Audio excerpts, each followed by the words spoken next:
frequency sound. Infrasound and low-frequency noise can be dangerous and very effective due to its strong vibrations. These waves hug the ground and can travel for long distances without losing strength. Infrasound refers to sound vibrations that, at a frequency, are too low to be heard by the human ear. When you talk about infrasound, you kind of have to talk about all the different aspects of infrasonics and kind of how the different frequencies affect humans and affect us when we get hit with it. You know what I found interesting when I was researching this topic is how much information is out there on infrasound and the exposure of infrasound and the effects. I even have a little cheat sheet telling you the different hertz and basically how it affects the human body. People have reported different symptoms: fear, sorrow, depression, anxiety, nausea, chest pain, and even hallucinations, which I thought was kind of odd that they would have hallucinations. I was going through, taking a look at this research that was done on infrasound, and one of the things in there that scientists did, he calls it microwave hearing. It's something to where it's kind of like infrasound. Same thing, same theory. It's being hit with a certain frequency and basically how it affects you. What they had found is at a certain frequency of being hit with these sound waves, what happens is your brain, you don't hear the noise, but you feel it. So your brain senses it. Your brain then sends the signals out to your body basically saying, hey, what is this? What's going on? And the longer that your mind tries to search for what this is, the more the feeling of something's watching you or the panic starts setting in, that flight or fight starts kicking in.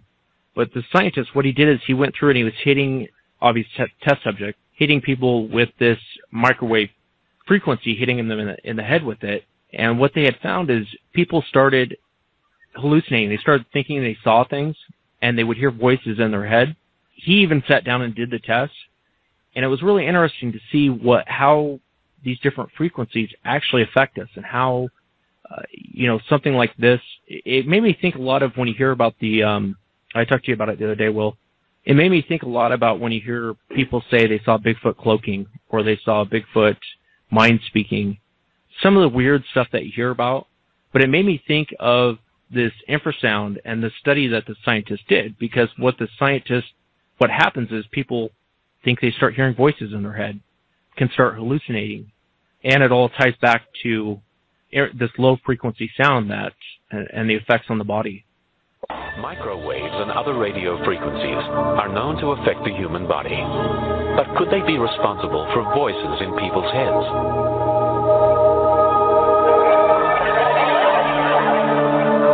In Chicago, Illinois, a world authority on microwave hearing shows how it could work.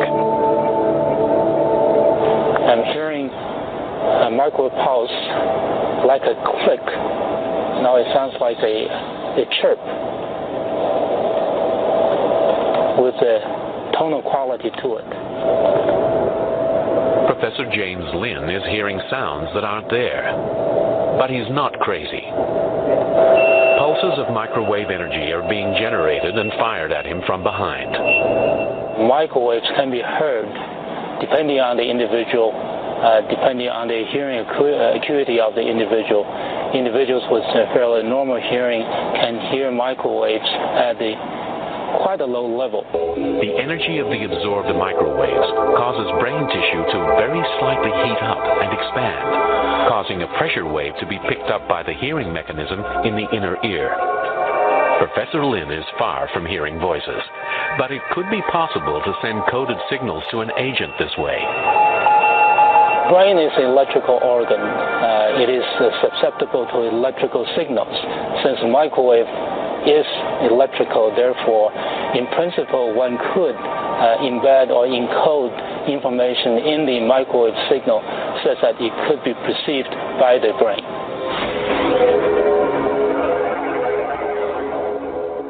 And Wes, you kind of touched on it earlier too. With infrasound, you had mentioned there was fear, sorrow, depression, anxiety, nausea, and stuff like that, hallucination. But not only along with that, infrasound can actually affect the body's internal organs. You can actually become ill because of it. You can rapid heartbeat, blood pressure will raise, not only in humans but other animals. So that kind of explains why, like tigers and lions and stuff like that, can kind of subdue their prey, because they go in, and that's like you said, they go in that fight or flight syndrome. They get confused, and that's another thing is confusion. I thought those were a lot of the key points that kind of stuck out in my mind, and I thought it was really interesting, and I kind of learned a lot looking this stuff up. A lot of different animals use infrasound to stun their prey. I came across another thing on YouTube. It's kind of a cool documentary about tigers and how they use infrasound, the effects that it has on other animals as well as people. The tiger, the ultimate predator. Teeth and claws that shred flesh in seconds. But the tiger is thought to have another invisible weapon. A silent, secret force with the power to paralyze. It's coming right through. It feels like the sound is actually penetrating. An unseen force as old as the dinosaurs, which holds a sinister threat. I'm absolutely convinced you could have sound sufficient to totally disable someone. A threat so potentially destructive that millions of dollars have been spent exploring its power. The tiger's roar, a secret, sinister force. When a series of groundbreaking experiments reveal it as a key to understanding the root of human fear.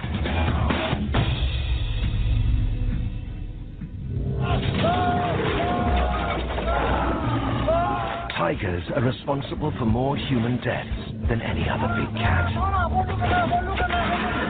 Up to 300 people a year are killed by tigers in just one area of Bengal. They're fast, muscular, and dangerous, and their roar hides a secret weapon.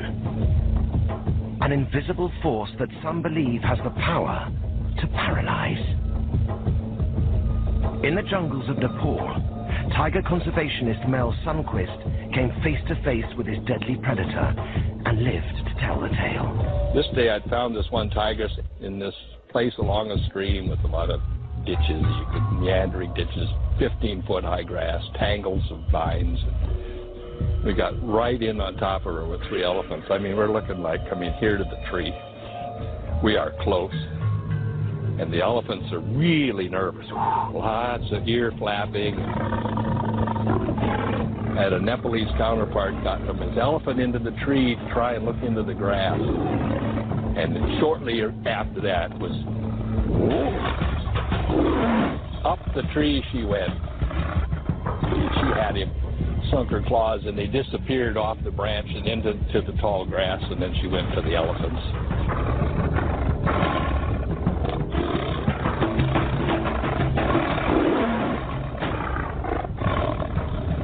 As Mel Sundquist and his wife watched in terror, they felt the physical effects of the tiger's roar. It's like it's coming right through. It feels like the sound is actually penetrating. It's so forceful.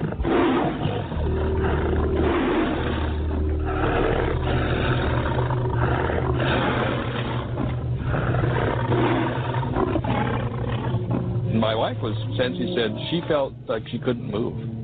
She felt like she was sort of frozen. Survivors of tiger attacks have spoken of being paralyzed, frozen to the spot. But Elizabeth von Muggenthaler is the first scientist to take it seriously. She's a bioacoustician researching animal communication. She believes the tiger's secret weapon is a gateway to an uncharted area of science. It's only been in the last 20 years that we've started to even begin to understand some of the marvelous capabilities that animals have.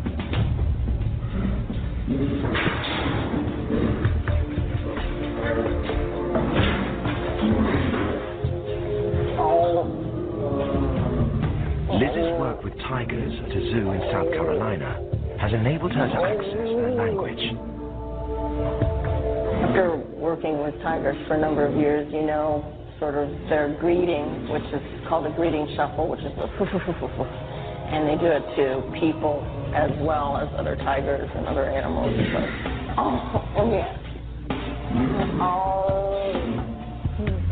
tigers are actually one of the most vocal species. They literally have thousands of different calls. The sounds we can hear are used by tigers to speak to each other. But Liz believes they have another silent language that sends a message to their victims, an ultra-low frequency rumble called infrasound. Infrasound is a major component of a tiger's roar. It's subsonic, below the threshold of human hearing, and Liz believes it has a direct physiological effect on our bodies.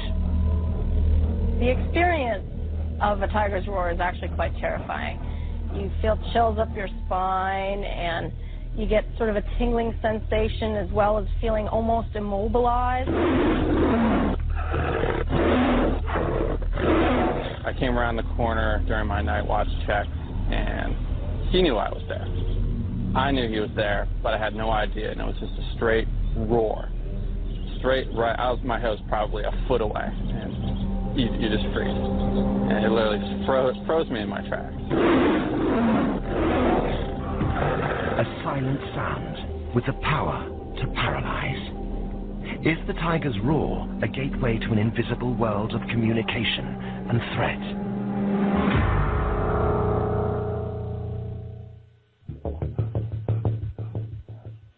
Survivors of tiger attacks have spoken of being momentarily paralyzed by its roar.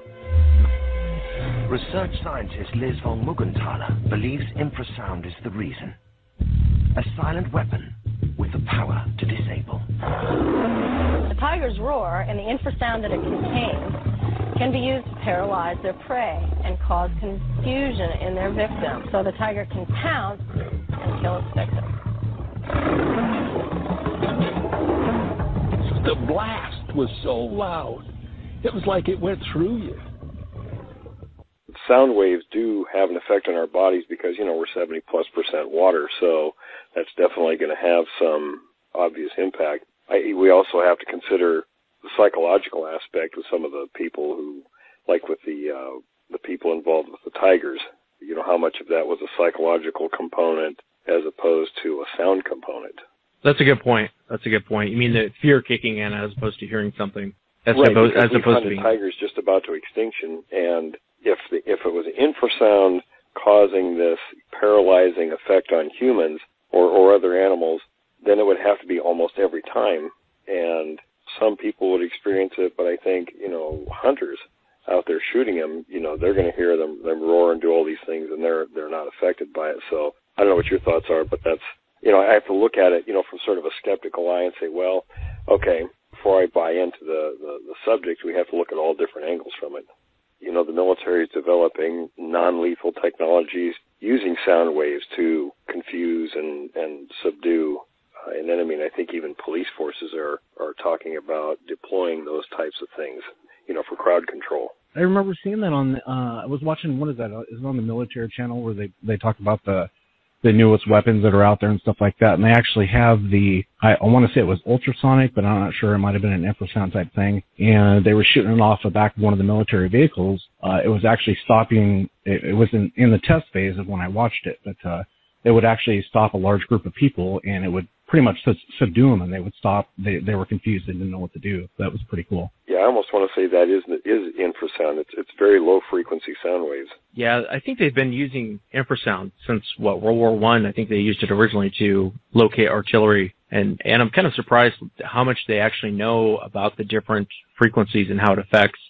I have a kind of a cheat sheet I was going to post up on Facebook, but it tells you the different cycles per second or the hertz and how it affects the human body. What is it? I think it's 12 cycles per second. It says Walt Disney and his artists accidentally used infrasound when they were on one of their cartoons in some of the sound effects. People were coming out of the theater sick. People, after they had seen it, were actually physically ill and having different symptoms of infrasound after actually watching one of his films. But it's kind of cool. It lays down all the different cycles per second and how it affects you. Will, do you think Bigfoot actually uses infrasound? Have you heard of any encounters out there where it's obvious infrasound? Not where it's obvious infrasound. I would say I read a study that was done by the University of Toledo, Ohio, and where they were talking about breaking down all the aspects of hearing and such. And after reading that, what this professor wrote, he discusses the vast majority of noise in nature are made by animals,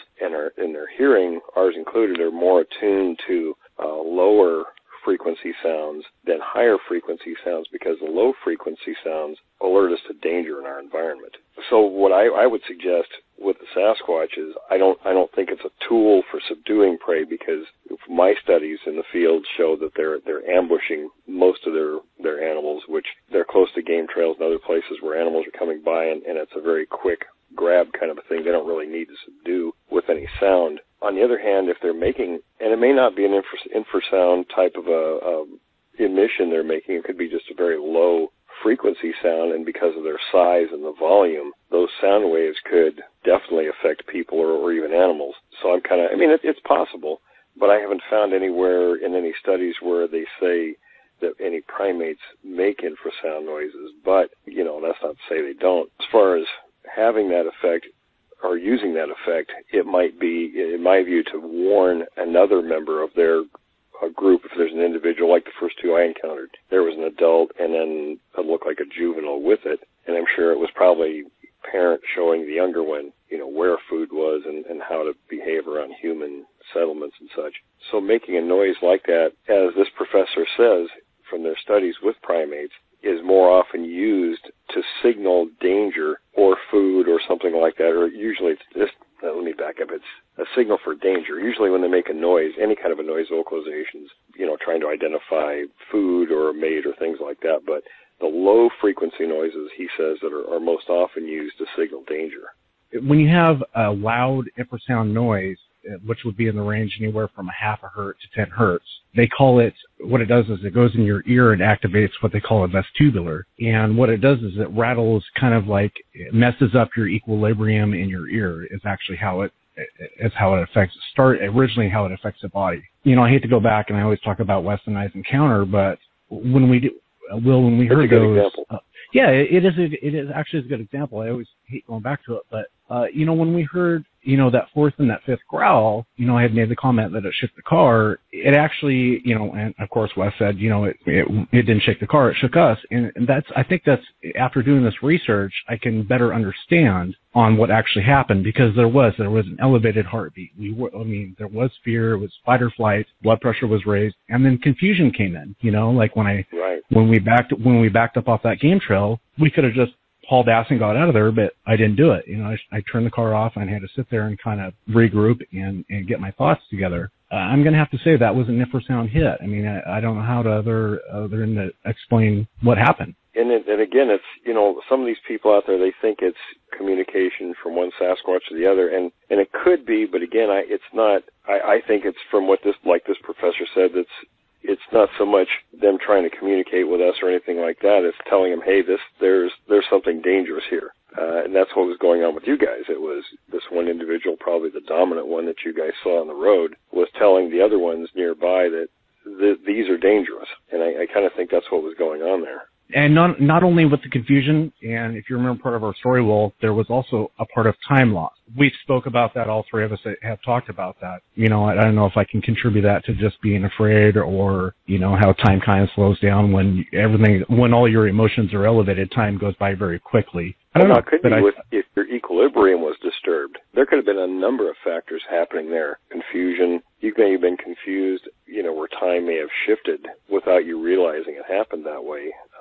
I'm no expert on that, but I know a little psychology. There are things that happen, outside forces exerting stress on our bodies, in your case, in the form of the experience and then the sound waves that could have caused either, minor hallucinations, which could have accounted for your time loss, and the things that you saw that you couldn't explain.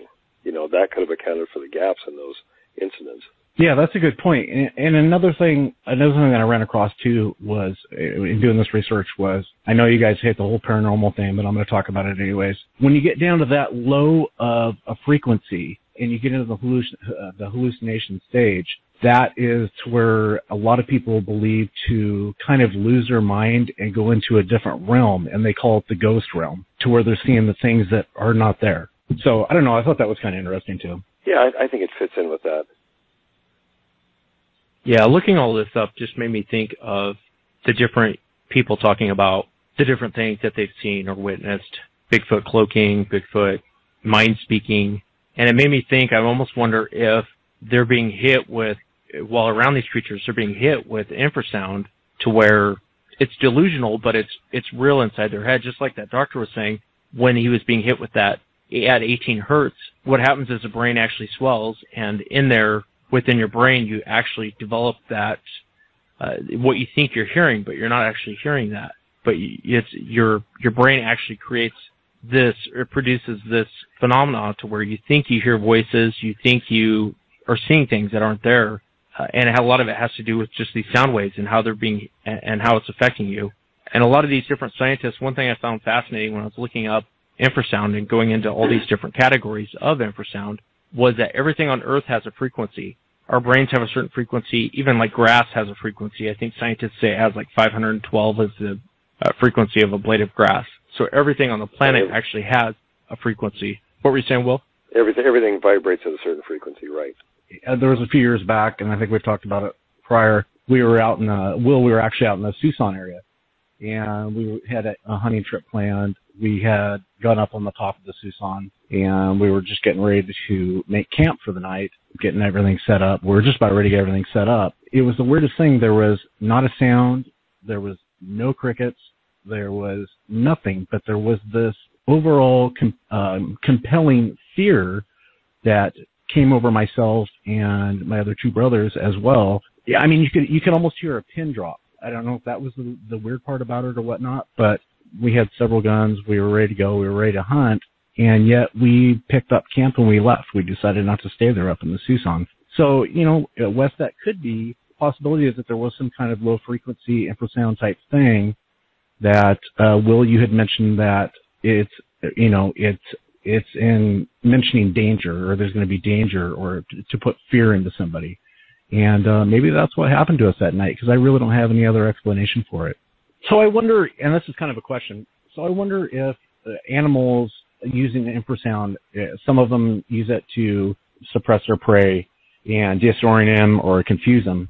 Do you think it's also kind of, and Will, you kind of touched on it, do you think it's kind of a warning sign? Do you think that certain animals can pick up on other animals? Do they, like for instance, you take an elephant and a tiger, infrasound is going to be at different hertz, kind of a different level. Do you think that they can hear each other's infrasonic sounds? Is that a dumb question? Well, no, it's not. And I was just thinking about that. We first, if we're talking about the Sasquatch or any other animal, we have to find out, number one, can they make those sounds? Do they have the physical tools in their throat to make those kinds of sounds at those ranges? And secondly, of course, and that ties right in with that, do they have the mechanism to hear those sounds? So that's another whole area in itself we'd have to look into. But to me, that would be the first question to ask. And as far as, I'm sure some animals can hear other ones. It's like if you go into an area and there's a lot of animal noises, birds and everything else, and sometimes how they'll just go silent. Mm-hmm. And to me, I've had this happen a few times when I knew there was a Sasquatch in the area. Everything that was noisy, and frogs, everything included, would just stop. Now, I don't know if that's sound or if that's pheromones, where they're actually sensing the creatures, what triggers that mechanism where everything stops, or if it's one species of animal that's really in tune with, predators coming into an area. And then that's the signal when they stop making a noise, or maybe they emit a noise that we can't hear, that stops all the other ones from making noise. It alerts everybody to danger. A lot of people who've been attacked by tigers in other parts of the world, one thing that they commonly say is when right before they were attacked or before they had seen a tiger in the area, they had noticed it was completely silent in the area. Mm-hmm. There was no forest noises. There was no, and so it made me think a lot of the Sasquatch, and if they are using that as a form of, I wish that we knew more about them and if they are utilizing this, because there's not a whole lot you can do to fight off infrasound. You know what I mean? I'm not sure if they would use it in hunting, because if other animals are picking it up, then it's going to alert the prey animal to, the danger. It might be the other animals in the area sensing the danger of the Sasquatch as a predator, alerting the other animals. And it could even be the same thing with the tiger. Maybe it's not the tiger, it's some other animals in the area that are using infrasound to alert all the other animals, or at least their own kind, and inadvertently, warning everybody else too. Another thing I found interesting too on doing some of this research was, how you guys have seen on TV or you've heard certain people say that dogs come to my mind. It was one of the first things that come to my mind is how dogs can predict earthquakes, volcano eruptions, and even at times heart attacks. Anytime that there is an earthquake or an avalanche or a volcano is about ready to go off, it's an infrasonic sound in excess of 120 decibels, but the range is below 10 hertz. Mm-hmm. So I thought that was kind of interesting that it's not only animals making this sound, it's natural occurrences that happen on Earth, earthquakes, volcanoes. Dogs are one of the first ones to hear them. They kind of give us a pre-warning on before it's going to happen. So I thought that was kind of interesting too. And a good example of that is when Mount St. Helens erupted. The elk and everything cleared out before the mountain blew, and they must have been hearing those sounds. They knew that was danger. There wasn't a lot of dead animals found around there. There were people who were speculating that, Sasquatches were killed. Everything, as far as I knew, bugged out of the area before it blew, except a few people that were killed, of course. Did they find any Bigfoot or Sasquatches up there on Mount St. Helens when it blew? No. I was in the Army at the time, stationed in Fort Lewis, and it was my unit that did all the rescue work there. The National Guard got the credit for it, but it was actually the 5th Cavalry that was there. In fact, I was flying back that morning, the mountain blew from Yakima. Anything that would have been seen in the area, a lot of our pilots knew what my little hobby was, so I would have been the first one that was told sort of behind the scenes, and nothing was ever found in that area. Yeah, no, the only reason why I asked was because you hear a lot of different types of rumors.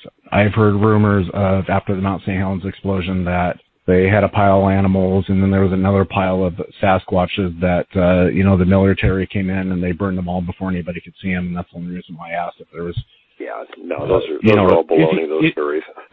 Yeah, I thought I'd ask and see what your take was on it, if you've heard any rumors like that or not.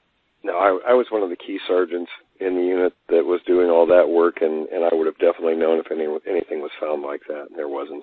It's an interesting topic to discuss. I mean, I have enough information to probably sit here for the next 3 hours and talk about not just infrasound, but, infrasonics and the effects on people. It is an interesting topic. I've never really thought that much about it. I mean, of course, I'm always interested in their vocalizations. They have a lot of different type of vocalizations, but I really think that the low frequency thing would sort of tie in, in terms of warning other members of say, their own small group that's in an area where they're feeding. Kind of ties in with the fact that a lot of primate species use what they call sentries, where there's one or more individuals in an area that are sort of on guard, keeping an eye out for predators. And if they're using sounds like that, low frequency or whatever type sounds they're making, and again, it sort of ties back to what I was saying, that I think that they're warning each other, not us or any other animals. That's the purpose of that sound, is to say, hey, there's these little hairless, cloth-covered creatures out here we need to watch because they're extremely dangerous. Yeah, do you know if any other primates used infrasound? I saw that some of the material that you had sent, Will, and I started going through it. Well, this one was primarily on hearing. Didn't indicate that they used, at least in terms of hearing, infrasound. There hasn't been a lot of study done on it, so what I need to do is try to find if they're capable of making that sound, if there's any evidence to support their using it.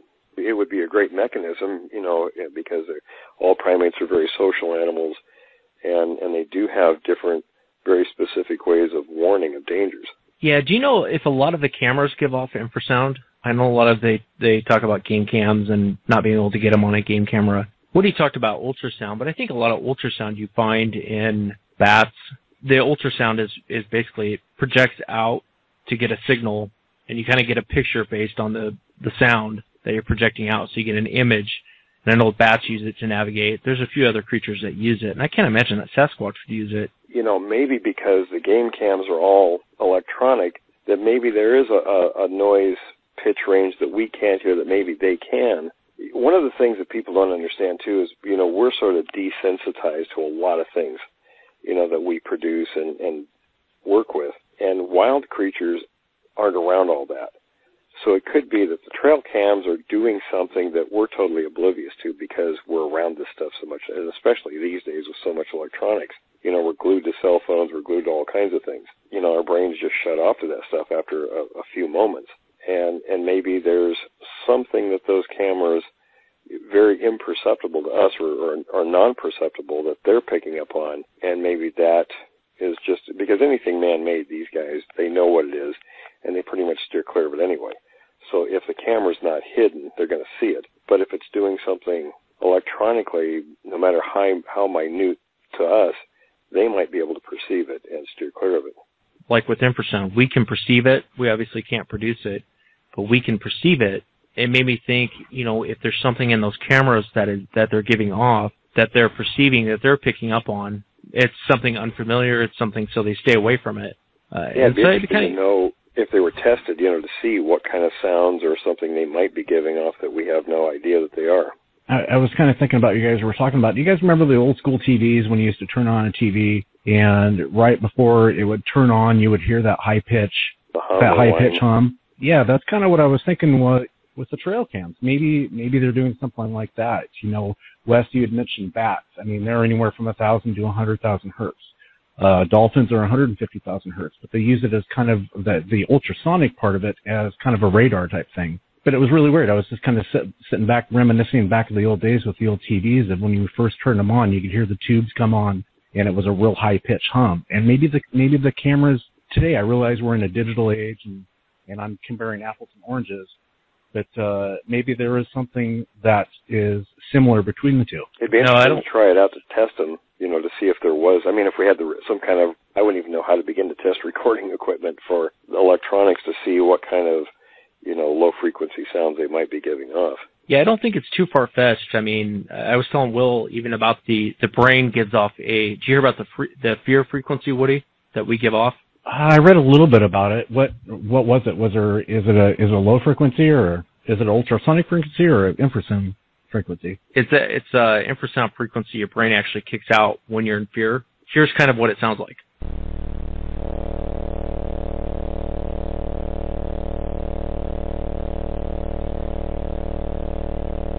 I won't play the whole thing for you guys because it's annoying, but there's actually a fear frequency that your brain kicks out when you're in fear. It tells your body to react to being in fear. So it was just fascinating. Like Will said, everything gives off a frequency. And, when you start looking into infrasound, there's this whole array of topics that are all kind of tied in. And it makes me think of a lot of people's experiences where they say, hey, I had just had to get out of the area. I just had this feeling like I was in danger. Or I had this feeling like I'm being watched. It made me think a lot. I know that there's a theory that Bigfoot is able to produce infrasound. And it'd be interesting, you read all these different encounters where people are talking about this, and it kind of makes you wonder a little bit, is it something that they're perceiving that they aren't quite hearing? See, I think that's probably the basis for a lot of these sort of outlandish encounter stories, that people say, well, that's baloney, it couldn't happen. Well, there's probably a kernel of truth there in the story, but, the person, the witness's perceptions were thrown off because of these sound waves. I know we have Brenda Harris waiting on the line, and I want to get her on the line to give us an update. Brenda Harris has encountered Bigfoot from the mid-1990s to present. This has prompted her to do more investigations and continue her research on this subject. Brenda's here to give us an update on what's going on there in the New Mexico area on the Navajo Reservation. Brenda, I wanted to, when you were on our show the last time, a lot of people, I've gotten so many emails from people asking about you and how much they enjoyed the show, how much they enjoyed hearing you. And I wanted to know if you would give us some updates or if there's updates that are going on there in the New Mexico area. Got a phone call yesterday, and I met up with a gentleman about some sightings that he's been having out there. And it's about, I'm going to say about maybe close to 10 miles from where I live. I went out there yesterday to go meet with the guy and talk with him and see what's been going on. And he said that the Bigfoot has been chasing this horse. Some commotion going off and the horse going off one night, and he had went outside to go look and shined a light, trying to figure out which way it's running, and this thing yelling at the same time. He just shut his flashlight off, and he had, it's so bright that night, the moonlight, so really he didn't need a light. So he shut his flashlight off and just kind of listening to see which way it was going and coming. And he could just hear this horse really, running at full force. And he trying to figure out where some dogs are going off, and he finally sees and shines the light in one direction, and there goes his horse, and there's this Bigfoot chasing right after, right behind it. And he was just like, wow, really surprised to see that it actually chasing his horse. So he called you? How many times had he seen this? He said that it's been going on sometimes out throughout the summer, and then within the past month, the past 2 months, it's been going on again. It stopped there for a little bit in, I believe, the beginning of August, and it started right back up towards the end of August all the way into September to October. And within the past week, he said it seemed to kind of calm down. It seemed to stop, but it's coming back around again, and it's bothering his livestock. And he keeps trying to go into where he keeps his horses and his goats. He's got goats, and it seems like it keeps going into that area, but it's kind of staying away because he does got some street light up, which is really good. As a matter of fact, he's got 2 street lights going up, one kind of close by the corral and one by his home. And that's what I've been telling the people around here, is to get a lot of lighting up around your livestock, because these things, they don't really like the light, but still they do come out in the light as well. So I make sure I mention that to them as well. And what it wants is food. It is wants something to eat. So you got the goats there. A lot of people are missing a lot of goats and small dogs and cats, and even horses as well. Do you think it was trying to eat its horse? Do you think what it's was a good going on, possibility. That's what he was saying, that I think he's after my horse because he's chasing my horse, and it's been going on for quite some time, and the horse has been getting away. Has he had any livestock missing? He's mainly, for right now, I believe he said his sister's been missing some of her sheep, as well as cats and some small puppies. But of his own, as far as his horses and his goats, he said not yet. So, but he's been really keeping an eye out on them, and when he hears it coming around, he'll open the door, and it'll be between 1 to about 4 o'clock in the morning is when it starts going through his property and trying to get to his goats, and you can hear the dogs crying underneath the house there, and he's like, okay, there, it's here because the dogs are crying. The horse is going off, snouting, and you can hear it coming from the west, from the wash there, and you can hear every now and then. He said that you can hear it yelling, and as it's yelling, it's making its way towards his place. So when he hears that and coming up, he'll go outside and shine his flashlight in different areas from where the sound is coming from, and he'll shoot it in different directions to try and chase it off. And that seems to help some. That's what a lot of people are doing right now, because they're getting really tired of it coming around and taking their livestock. A lot of people are missing a lot of their livestock, especially the sheep and goats. Now, I know, Brenda, you're a researcher out there. You have the shadow seekers. Shadow seekers? Yeah, shadow seekers. And I know in the New Mexico area, when people have these encounters, and I know with the Native American culture, a lot of times they don't call the cops, they call you to come out there. And I know you've taken time and your effort to go out there to help people. What did this guy tell you? I mean, has he seen these creatures? Has he known about these creatures? Is he just completely terrified? God, I can't even imagine if I had a property and I was worried about my horse, some Bigfoot eating my horse. Was he aware of what these creatures are? Is he completely terrified? He's known of these creatures for a very long time, and he's been told even by his mom, even his grandma at a very young age, from what he was telling me yesterday, was that his grandma would tell him, you guys go, the kids, you guys go out there and go herd the sheep, the goats. Go take them out and, you go watch them as they eat. While the grandma's standing on top of the mesa, and the grandson and the other one would be walking down into the wash and taking the sheep and the goats down there, and herd the sheep down that way, and then as they eat, be out there for a little while, and because the grandma will be waiting up on top. Of course, she's watching from the top, and they're down below, and she would see the Bigfoot coming from a distance, and she would tell the grandson, she'd be pointing that way to the area where this Bigfoot is coming. And he'd look that way, and he would see it, and he would, of course, the sheep if you, your animals, they know when something shouldn't be out there. They'll go running back up to the house, which is what's going on right now at his property. And so he's known for a very long time that Bigfoot has been around. And Grandma, he would come back up to the house, and he'd stand by at the end of the ledge there with his grandma, and his grandma would be pointing, see, there it is. He's walking across the wash there, and sure enough, there it is walking, and he was surprised. She would tell his grandson, you don't go out there when that thing's out there. You see it? He wants a sheep. And the grandson was really surprised. He at that time, at the young age, it scared him. It really did. You don't go out there at night when that thing's running around at night. You stay inside. When your mom and your dad tell you stay inside, you better listen or that thing's going to run off with you. And, he shared some stuff like that with me yesterday, and it's true what she had to say.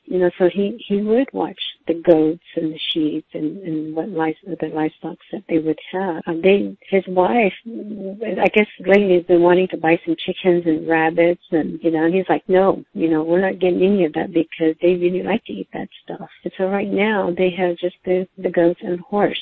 And the guy was telling me that usually the goats, they, wander quite a ways from the house, to eat and stuff. And now, ever since this thing has been chasing the horses and the goats at night, these goats will not leave the house during the day. They stay close by the house. They won't go no further away from the house because of the thing that's out there. They know when these things are out there. And so he said the goats they're really scared. He goes, they will not go straight anywhere. He goes, they never used to be like that until just recently. So now they stay around the house, really close to the corral. But he has known that the Bigfoot has been here for a very long time. He shared some stories just like this one I did with you about the grandma telling him and showing him that there he comes. And he was really surprised to see, like, wow. And that at that young of age, it really did scare him. He said, to this day now, he's in his 40s, and he's pretty scared of them because they're kind of, really close to their house. And he's seen where it's looked in his house there, around the windows there's like indentions of this thing like really pushing on into the house there around the window. And his sister's going through the same thing as well, so they're pretty scared out there in this particular. It's an open area, and if you were to come out and look, you would say, wow, that's a desert. What would Bigfoot be doing running around out here? Because it's just flat. But some areas, there are some canyons in there, and this is where they're running through, and that's where the water source is. As long as there's the water and you got food close by, they don't always hang in those areas. I had asked him what color was this thing when you seen it. He said it was black, and there was a night when he shined the flashlight in the area where he seen it dug down behind a bush. It had red eyes. I said, yeah, that's him, all right. He doesn't have a really bad, awful smell. That's him, all right. Yeah, was it the red eyes with the flashlight? When he put the flashlight to it, is that when you saw the red eyes? Just out of curiosity. Yes. Okay. Mm-hmm. Yeah, I think, Woody, did you have a question? Well, for people who don't know that, Brenda's been on the show before, and I welcome you back, Brenda. It's nice to hear your voice again, and it's always a pleasure to talk to you. So welcome back, and it's nice to have you again. Being a researcher, he probably, kind of what Wes said earlier, he probably contacted you first, but has he gone to the police or anybody else as far as, what's going on out there? Or is it strictly, and if he has, the second part of the question would be, what was the response if that did take place? Well, he has been, I guess, apparently been trying to get in contact with me, and he finally found me on Facebook, and he asked me to come out there, and, of course I did. And I did ask him, has he contacted, the police? And he's made some contact within for the PD to get out here on the reservation, because it's such a big reservation. It takes them a long time to get out here into different areas, and they don't have a whole lot of force behind them. They don't have a lot of manpower. And so for them to get out here to check sometimes, it could take them anywhere from an hour to 24 hours, a day or two, even a week, maybe even more to finally get out here because the reservation is so huge. They have, they've been getting tons of calls all over on the reservation of hearing Bigfoot running around and throwing trash cans around looking for food. They hear it yelling different parts of the reservation. So it does take some time for them to get out here, and he did call to let them know, hey, something's out here. Sometimes they'll come, sometimes they won't. So, you know, it's really hard to get law enforcement out here on the reservation. You'd be lucky if they come within about 20, 30 minutes, which is we'd be very lucky to get someone out here that quick. He has made contact, and I believe back in August, if I remember right, back in August of this year, he did call, and they did come, but it took them some time. Some will come, some will not come because of the culture, the Navajo culture. Some of them believe that if you see one, you're going to die in 7 years, within the 7 years. Some believe that they're evil, they're no good. You know, everybody believes them differently. So a lot of the time the Navajo culture it does interfere with trying to get help out there, because a lot of the Navajo PD, they will not even respond to the calls to somebody else that, you know, will take the call. So a lot of the times they bump heads with that because of their beliefs. And so that's another thing that stops them from coming out and checking different areas. So Brenda, do the Navajo police, do they acknowledge that this is actually a Bigfoot or Sasquatch? I believe they do. And I know they've seen this thing many, many times. I mean, like I said, they've gotten so many calls. As a matter of fact, we are in November, right? I believe, oh my gosh, it must have been the end of October. It's been about 3 weeks, as a matter of fact, maybe about 3.5 weeks now. They were actually chasing one in the Shiprock area, where they called an area where they called Gutty Eye, and it's like west of Shiprock. And about 7 o'clock in the morning, one of my relatives that lives in that area gave me a call and texted me early in the morning and said, hey, they are actually chasing a Bigfoot in this area, and they've got a helicopter right above it too as well. And I don't know why they were chasing it or what the deal was. All I was told that they were chasing it, and it was heading towards the north. Most likely they might have been trying to run it out and run it back out into the mountains, back towards, I'm going to say, let's see, the Colorado mountains is probably where it was heading back, so they were trying to chase it back out that way. So they have seen it. I mean, they were chasing it, some on foot, the vehicles, also the helicopter. So they're using the helicopter as well. So you have this Bigfoot / Sasquatch running around killing livestock. It sounds like it's after the goats. It's also chasing horses. Mm-hmm. There's been several people that have. Well, it sounds like the one individual you're telling us about earlier with the flashlight, he has seen it. And I know from talking to you before, there has been several instances of people out on the reservation seeing this creature. Is there anything that the Navajo police are doing to like stop it, or are they doing anything other than just coming out and making a report? Or are they making headway as far as how to stop it, or you know what I mean? You know what I'm trying to say? As far as I know, it sounds like to me is that they're just doing reports, taking reports.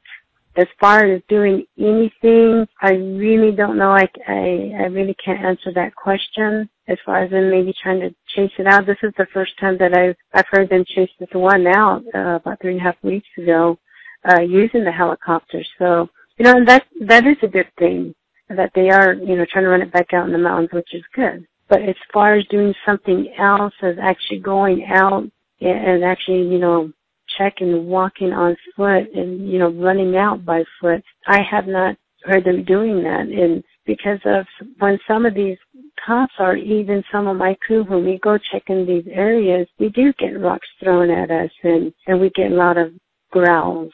People that our guys here close, we need to back off, and these things are big and very fast, so no telling what they'll do if we push further in more. The cops, Navajo PD as well, they'll step back like, hey, once they hear that growl, that mean growl, they back off.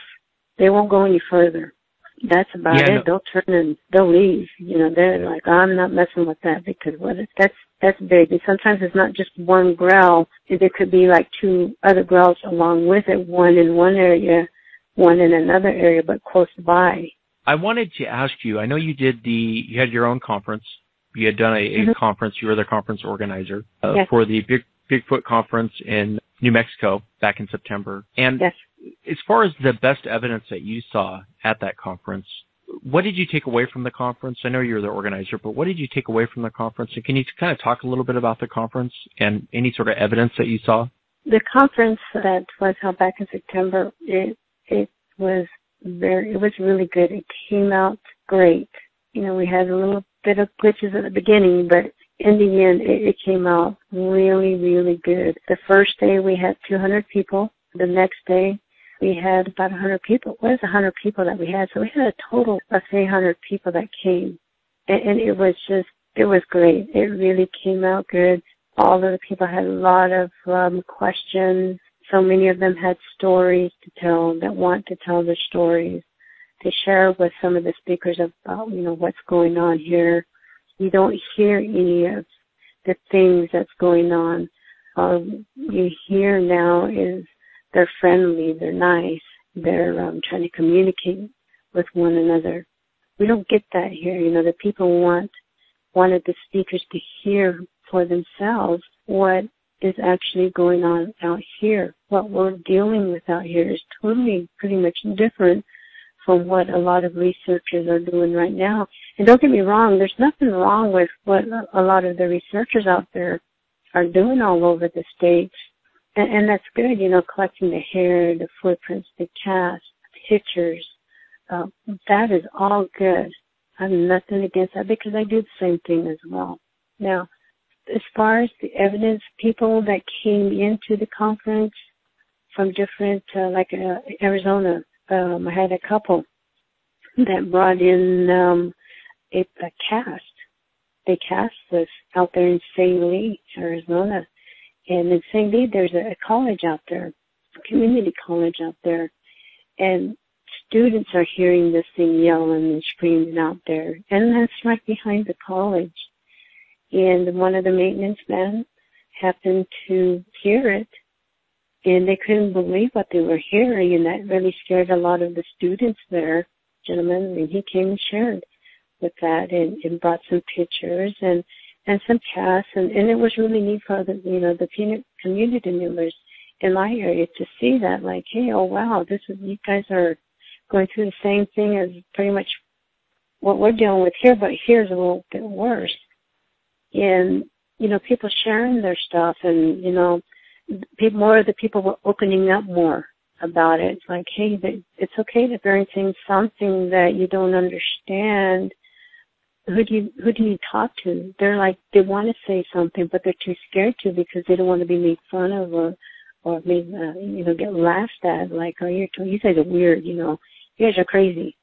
You know, we had so many people that have, you know, that opened up, and that was a really big plus. And they were so thankful that I had the conference. You know, people coming and telling me, oh, thank you so much for having this conference. It has really helped me understand some things that's going on in our area. It could be like 4 or 6 hour drive for them. Hey, this is what's going on out there. What do we do? What do we need? Can you come out? After the conference was done with, I had tons of emails. Hey, I need you to come out here. You got to check this area. This is what's going on. It was crazy there for a while. It came out really good. Everybody's, I was surprised. I was not expecting that many people asking. They had lots of questions. It was just really good, very informative. People very thankful. And they asked me to do it again this next year. So I will be hosting another one next year. So I'm getting that all lined up, and hopefully a lot more people will come out. That'd be great. There's so many stories. People out here on the reservation want to share their stories, but they don't know who with. So, having this conference really has opened up the door for people to come and speak and to talk and share going on. Like, oh my gosh, wow. I mean, there's a gentleman that lives in the Farmington area that came and he had an experience when he was young. You know, he started telling us that he had seen this creature, but wasn't too sure. Is that really a Bigfoot? You know, but he never really didn't want to say anything because he didn't know who to talk to, didn't know what to say, or, you know, and he came to the conference, and when it was all done with, this gentleman was in tears. He was probably in his, I'm not saying his 50s, and he's in tears. And he's just looking at us and looking at me. He's like, I just want to say thank you. All these years, I thought maybe I was just the crazy one, but all these years, I knew deep down inside that it was real. I know Bigfoot's real. Now I know what I seen is real from the description he gave me, from what it smelled like and how the body struck with the belt. You know, it's huge. The head, it seemed like it didn't have no neck. The eyes was red. I would imagine it's a huge relief to get that off your shoulders. I'd imagine, you know, it's just a huge relief. I wanted to ask you two questions. One, what is the craziest thing that you've heard? But think about that for a second. My other question for you is, when you hear of, and I'm glad I got you on the phone because this is a question I've been thinking about all day to ask you. What do you think about all of this new stuff coming out? You know, like with the cloaking and people are gifting and everyone's holding hands with Bigfoot. You know, everyone's, it's all good times and fun. We're going to play guitar out here. And it doesn't seem like you saw that. It doesn't seem like, if you look at history, you don't see that 20, 30 years ago. No. And now it seems like there's this new weird phenomenon going on in the Bigfoot community. And we haven't even proven the creature yet. And it seems like there's this new, well, they cloak and they do all these other things. It throws me off a little bit because if you go back to the historical record, you don't see a lot of that, or at least what we have documented, right. You don't see a lot of that. What's your take on that? What do you think about when you hear stuff like that? I know a lot of people disagree, and they can, you know, everybody has their own opinions. My personal own opinion is I disagree with the bowl gifting, feeding them, leaving them, you know, food and stuff, because it draws attention for them to keep coming back. What's going to happen, all of a sudden you stop, there's no food there. They may get mad. You never know. We don't know enough about these creatures and what they really are capable of doing. We may actually be making them mad, upset.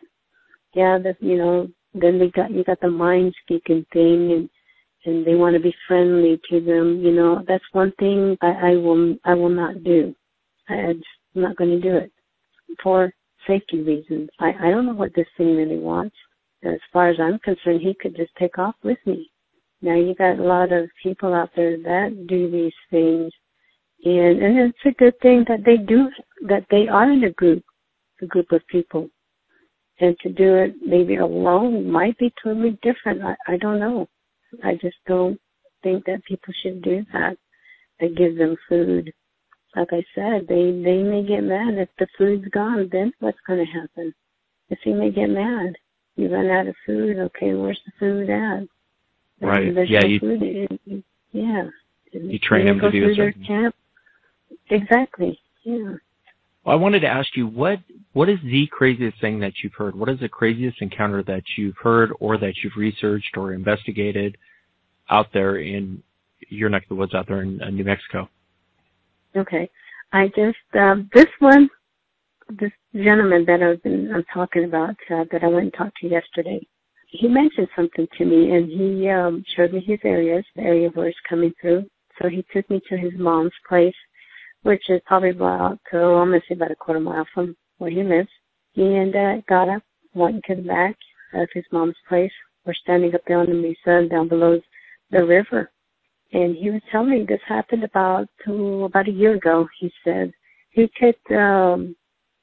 heard something like really slapping hard against something. You know, if you were to slap your hands together, if you slap it loud enough, you can hear it, like hand slap. Well, he heard that, and his mom heard the same thing. It's like, what in the world? What is that? And when she was up here on top, like I said, on top of the mesa, and when you look down, is the river there. And you got some open fields. So from the top, you can see clearly an open field, and then you got minor trees, and you got the river. And the gentleman says that he happened to look down, like, where's that sound? Sounds like a loud slapping sound coming. Where's it coming from? So he goes walking back there behind his mom's place, and he happens, he looks down and he sees 3 Bigfoot down there in the open field where there was corn at the time in that field that was being grown. Stands up on top and he's just watching them. And these 3 creatures, they didn't see him watching from the top there, and he's just standing there. He goes, it was really strange what they were doing. And I said, what were they doing? He said that there was one of them sitting on the ground while the 2 big creatures were like running to each other and hitting their chest, kind of like almost you're running and you're going to tackle someone, but they're hitting their chest together. And that's what that loud sound was. He was just like, why are they doing that? He said he stood there for a little while, and they did it several times, he said. I was like, wow. Wonder what they were doing, maybe trying to see which one was tougher than the other, maybe? I don't know. I thought it was really strange. I've never heard of that before. So they were like banging on their chest then? They were like charging each other and then sticking their chests out, and they were hitting it against one another. Really? Yeah. Like okay, you got like 2 a wrestler or Bigfoots. They're facing each other, and they were running to each other, and they would like not butt heads, but butt and chest, I guess. I don't know how else to put it. That's crazy. He said they did that several times, he said, and the other one is just sitting on the ground watching them. Dealers was like, oh, wow, I've never heard of that before. That's really crazy. Strange. That is a strange one. That is a strange one. Yeah. Do you have any investigations that you're working on right now? This is one that I'm working on right now. I'm going to be heading over there on the weekend. I will also be heading, they're having a lot of activity out in wheat fields, Arizona. I just got a message last night from a couple from St. Lee area. This thing is the creatures running through the neighborhood and throwing trash cans around. They did, some people in the neighborhood did call the cops, so they went and checked that area. Of course, it took off running. Their trash can also was thrown over as well. They've had 3 sightings in one particular area last week, so I'll be checking that area. I'm hoping to get out there this weekend as well to check and see what's going on out there. There's one particular family that I'm working with right now that lives in the Tohatchee area. Now, this family is losing livestock every day. They don't know how many cows they have lost, some sheep as well. They've lost several sheep throughout the whole summer. Now, when I talked to her last month, she had, when I went out there, the guys went out there to go check this area out. She lives in Tohatchee, and she has a ranch, and it's about an hour and a half away, so we went up that way. And this thing has been killing a lot of their livestock out there. She even told me that she hasn't even gone out into the mountains further away from the cabin where she stays, her daughter stays. She really doesn't even know how many cattle she has left. She's afraid to go out there to go check because this thing is still running around out there. She did drive around with her husband and her kids, her daughter's sons, to go check on her cows, and they found many, many of them just broken to pieces, and they've been eaten, and bones laying here and there, and footprints here and there. So I'm dealing with this family. I'm going to be taking a group of guys out there, and I will be out there for a little while and see what we can do out there. It's supposed to be doing the whole the law enforcement out there to let them know that, hey, I'm going to be out here. I do have some weapons that I'm going to be carrying with me, just to let you know, so don't throw me in jail. So this particular family is going through a lot right now. They've lost so many livestock to this creature. She did take a picture of one that looks like it was setting on the ledge of the hill there. Yeah, it's pretty big. From the picture that I look at, the hair looks like the color of it looks black. And she said when they took the picture, they saw something moving, and it was sitting there, and sure enough, there it was. They showed me this picture, and it's like, wow, that's huge.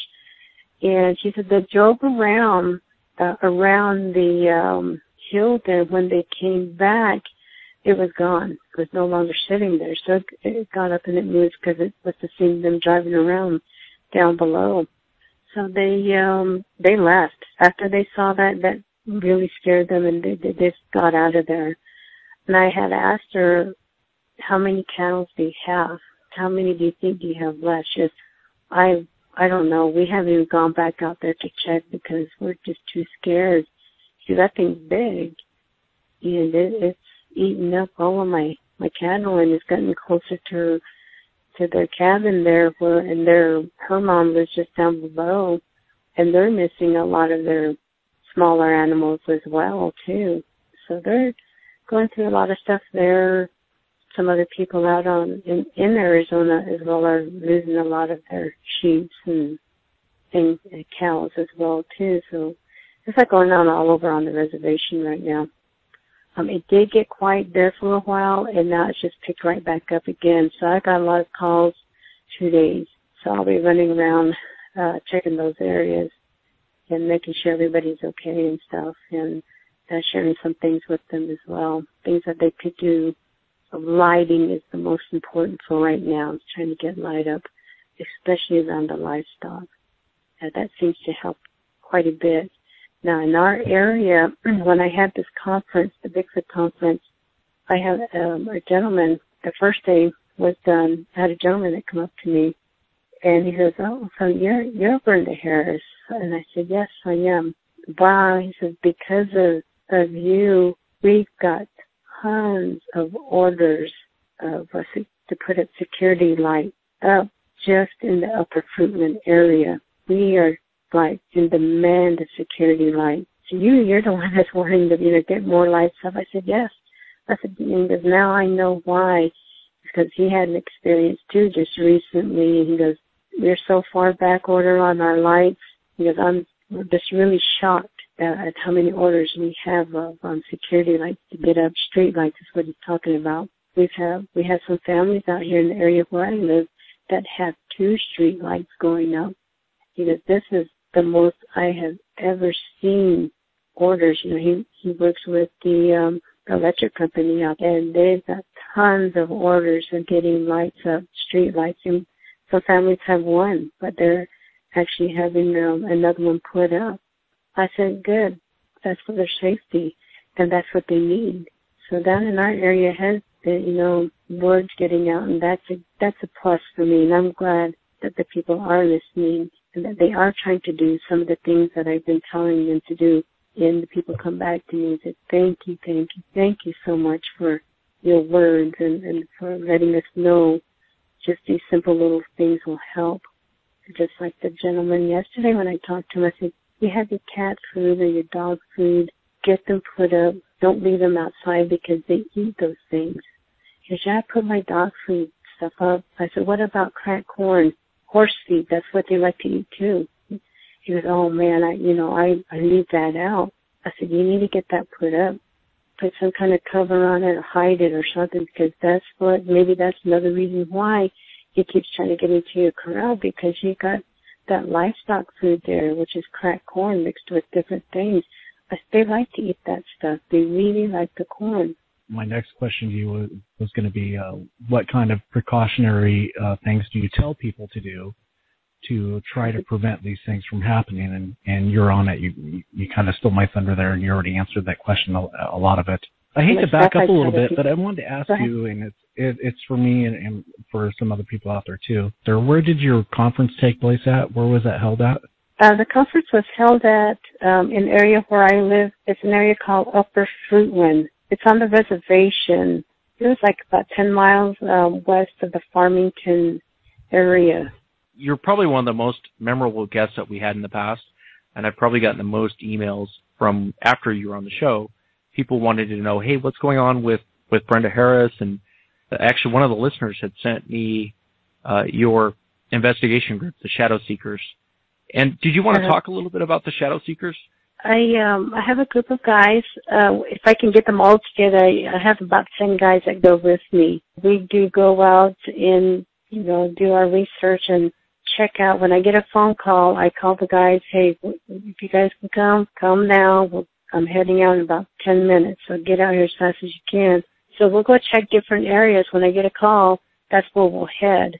The guys are really good at what they do. When I feel that this creature is close by, I will literally grab one of the guys' back and push them behind me, and I will go forward. I can just feel something is not right. When I feel that, I usually grab the guy in front of me, and I'll, hey, get to the back because this one is not, it doesn't feel right. So they understand when I do that. I tell them, don't take it wrong, don't get upset, but this one just doesn't feel right here. So they'll, I'll kind of shove them to the back. And sometimes they get upset when I do that. So a lot of times also I have a tendency, when I have my daughter with me, her and I, we both have the tendency of walking away from the group by ourselves. That's something that we shouldn't do, but it always happens, and I try not to do that because, it freaks them out, like, oh my God, we're issue, they don't know where to find me or whatever, and I'll come popping up or something. So they tell me, hey, they get after me as well, too. So it goes back and forth. And I have a, really good set of guys. I've got one that knows locations and that knows their weapon. I have another one that knows the weapons really good. I have one that I have that takes care of the camera, that uses the camera, records everything. I have my daughter that does the pictures for me. She takes my pictures and stuff as a group as we're going out. And so I have each and every one of them that have their special talents, like, hey, what can you do? What we could use in this area. So each one of them has their own talents, which really helps. They know exactly what they're doing. They know what I want to get done, what needs to be done. They throw their ideas at me as well. So I got a great group of guys that is working with me right now, so which is good. And after the conference, I've had a lot of about 15 other guys that want to join the group. I'm like, wow, this is awesome. The more help I can get, the better. We did post, got a page up for our group. I haven't posted anything yet. I'm getting that all together. So I haven't posted anything yet. I'll be posting a lot of pictures and information and how I got started and all of this and kind of backtrack and then to now. I'll be posting a lot of that stuff on that page. So my group of guys, they're super. I'm very thankful for them. Do you guys just do, is it more than just Bigfoot, the Shadow Seekers? And how can people contact you? We check anything. Yeah, we investigate anything. I've gotten reports of this thing that looks like a wolf dog that's walking on two legs. I've got another report of what they call it, looks like a lizard man. I'm going to be checking into that. As a matter of fact, I just got a call on that about a month ago, and they want me to go check out this cave where this thing is living, they say. So they've seen it in this particular area, so I'm going to go check that out and see what that's all about. They want me to go in that area, so I'll be taking the guys with me. So we check about just about anything that is roaming around out there that's strange to the people and that scares them. A lot of stuff running around out here that people are scared of, and sometimes, a lot of the times it's not Bigfoot. But skinwalkers, everybody's asking about the skinwalker thing. I don't really care to talk about that, but if somebody wants to know about that, I'll share, with them. I'll explain to them what a skinwalker is, and it's nothing more than an individual trying to scare another individual. It's nothing but witchcraft is what it basically comes down to. Yeah, I've heard that. Yeah. Some researchers, they really build a skinwalker up to like, oh my God, this is what it is, I'm like, come on. It's nothing but witchcraft, and it's sad that it's being used among their own family members. It's pretty crazy that they do stuff like that. But that's what a skinwalker is. No, and I appreciate it, Brenda. I appreciate you coming on. I know I don't want to keep you too much longer, but I do appreciate your time. Like I said, we've had a lot of listeners who have asked about you and a lot of listeners that wanted to know what was going on out there. So I appreciate you giving us an update. Yeah, sure. Anytime. Well, one of these other days, I'd like, to give more details of, what I share with the people. It's kind of like the do's and the don'ts and the things that kind of help besides of what I had just shared with you this evening. So, what is your, cliff notes on do's and don'ts as far as Sasquatch goes? What I tell the people is one thing that the Bigfoot do is they do like to look in the windows. We've got a lot of reports of them looking in the windows. Another thing is they like to observe the women. I totally stress to the women out here, do not be out in the fields by yourself because they do observe the women. Kids, they like to hear and watch the kids play because they have little ones of their own and they try to imitate their laugh, see what kind of toys they're playing with. And some of the kids have been missing some of their toys. The women and the children are the most that I stress to keep an eye on your kids. We had one 5-year-old girl that was out there on the farm away from the house, kind of close to the river. And she come running back to the house and tells her grandma, the monkey's out there. He wants to play with me. And the monkey's here again. Apparently the thing's been coming up to her, trying to come up to her and play with her. That's one thing I tell the parents is watch your kids because they may take off with your kids. They may try to lure your kids to where they're at, and they're going to snatch them and take off. That has happened years ago. So I tell the people, the parents, watch your kids. If it comes to where you have washed your kids' clothes or any family members' clothes, and you hang them outside, and you start finding some of their clothes missing, that's a bad sign. That's not good because what they're doing is they have gotten attached to one of your family members. It could be the daughter. It could be one of the little kids. If that ever happens, I tell them, call me right away so I can check those areas because when you come up with those clothes missing, they're saying they want that individual. They're going to try and take them away. So I tell them, watch out, be really careful. Always go outside with them. Brenda, and we had you on the show before. You were telling me about the pickup story and the children. That we're in the pickup. Yeah, could you go ahead and retell that again for some of the people that maybe didn't hear it the first time? Because I thought that was a fascinating story, and it really will tell the listeners out there on how important it is to keep your children away from the windows and keep an eye on them if you are having these sort of instances happening with Bigfoot. Back in the 70s, actually it was an incident that happened back in the 60s, late 60s. My grandma had her grandkids in the back of the bed of her truck. They were all, they're coming out of the mountains, and they were heading up to the trader post to go, just grab some food and stuff, whatever. And while on their way out of the mountains and into an open area, she was just driving. Some kids and her grandkids were sitting in the back of the bed of the truck. Grandma's just driving along, and all of a sudden the kids just started screaming. And they said that Grandma was like, what in the world? She just figured that they're just laughing and having a good time in the back.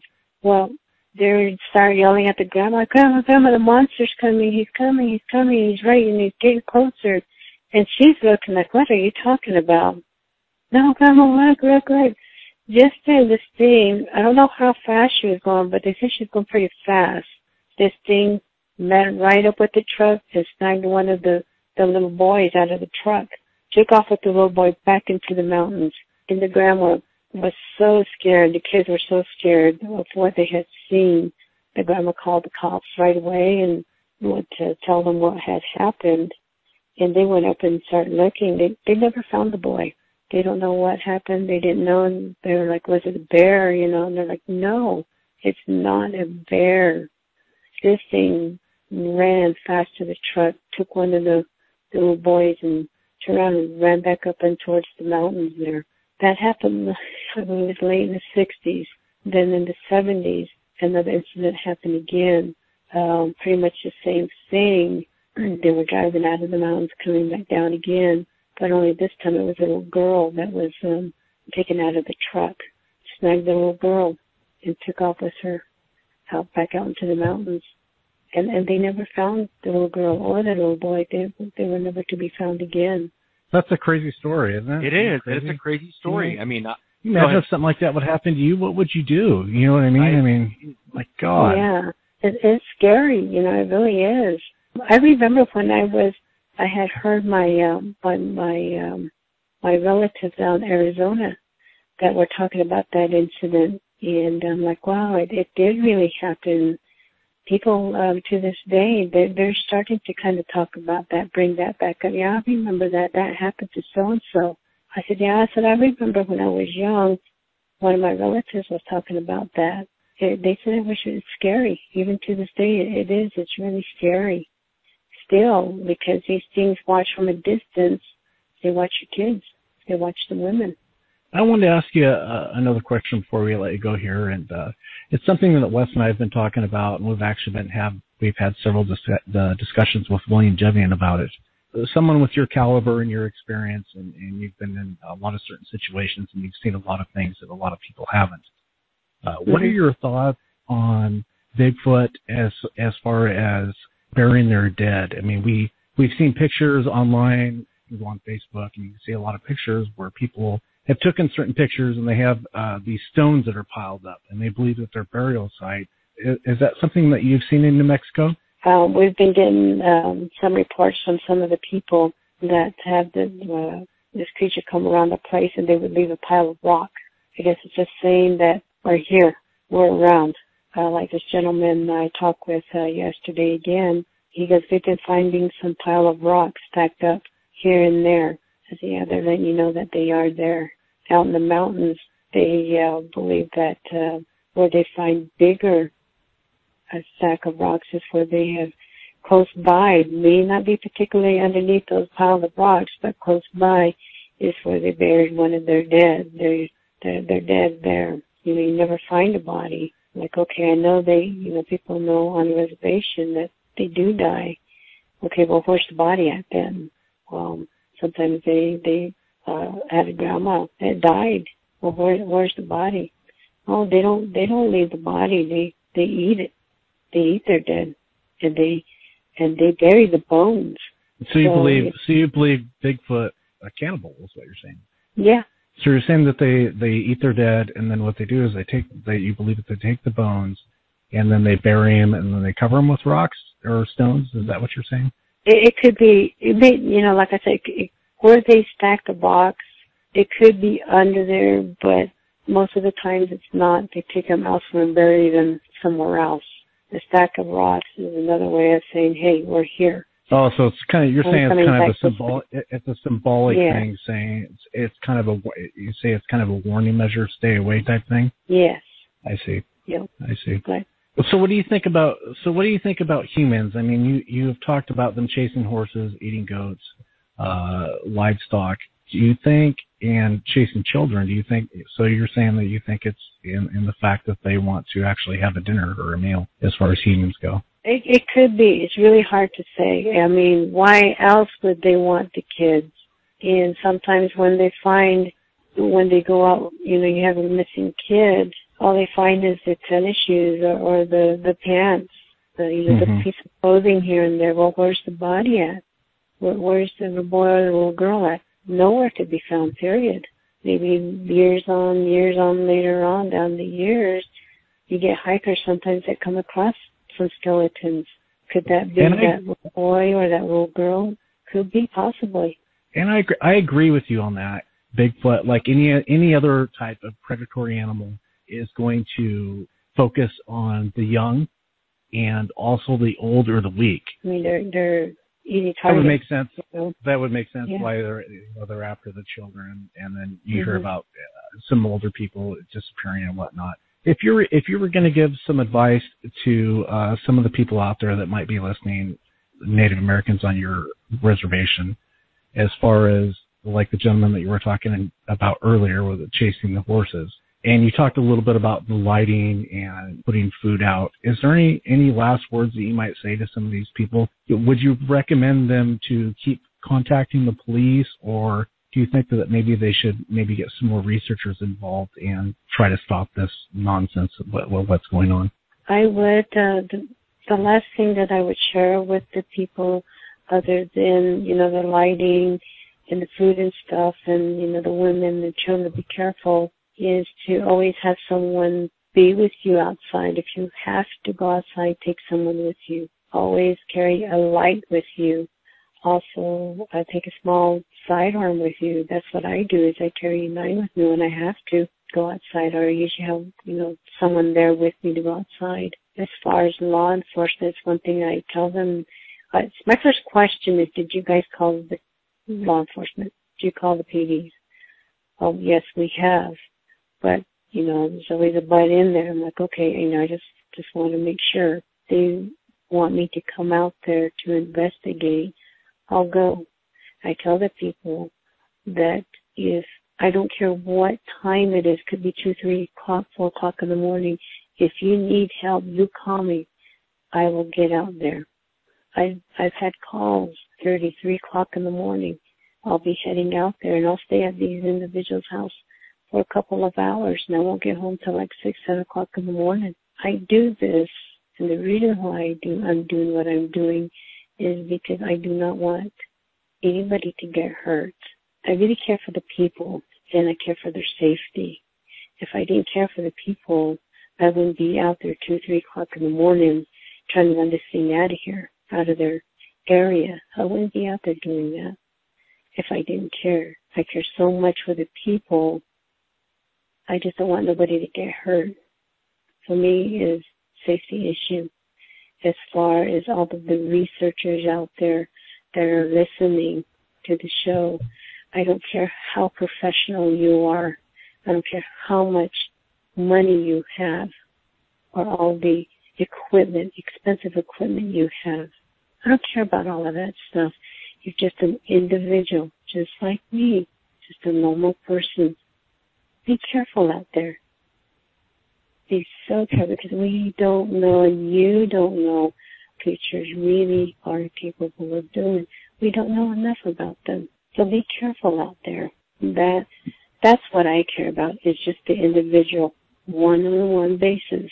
Being human being, individual himself, that's what I care about. So I don't want nobody to get hurt. I gotta say, you're one stand-up person, and I have a lot of respect for you, and I enjoy having you on the show. Along with that, you're one tough chick, because anybody that calls me at 2 or 3 o'clock in the morning and says I have a monster running around in my backyard, I'm probably going to take my time to get there. We definitely need more people out there like you, and it's always a pleasure talking to you. And every time you always have good things to say, and you're very positive. It's always a pleasure to have you on the show. Wes, unless you have something else, is there any other questions you have for Brenda? Or? No, that's it. Thanks so much for Brenda for coming on. Really do appreciate it. Thank you. Thank you for having me on. And Brenda, keep in touch, and if you have any updates or whatever, make sure you get a hold of either Wes and I. I think you have both of our number. Come back again soon. We'd love to have you. I sure will, definitely. Thank you.